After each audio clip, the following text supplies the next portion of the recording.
समय की बात है। एक घना और हरा भरा जंगल था। ऊंचे ऊंचे पेड़ों पर चमकीले हरे पत्ते लहरा रहे थे।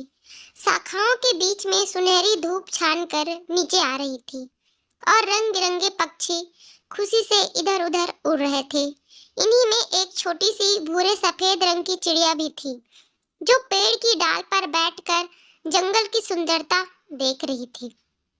कुछ ही समय बाद गर्मियों का मौसम आ गया। जंगल की जमीन सूख कर फट गई, पौधे मुरझा गए और जानवर प्यास से परेशान होने लगे। छोटी चिड़िया भी थकी हुई और प्यास से व्याकुल थी। वह एक सूखी टहनी पर बैठी सोच रही थी कि पानी कहाँ से मिलेगा।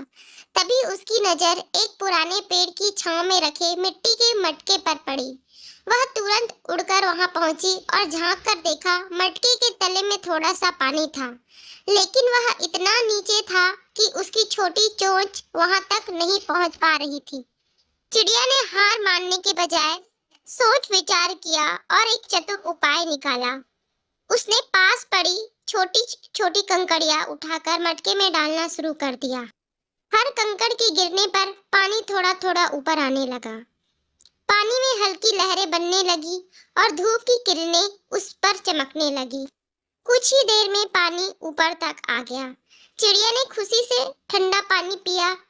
पास में गिलहरी, खरगोश और हिरन भी उसे देख रहे थे और मुस्कुरा रहे थे।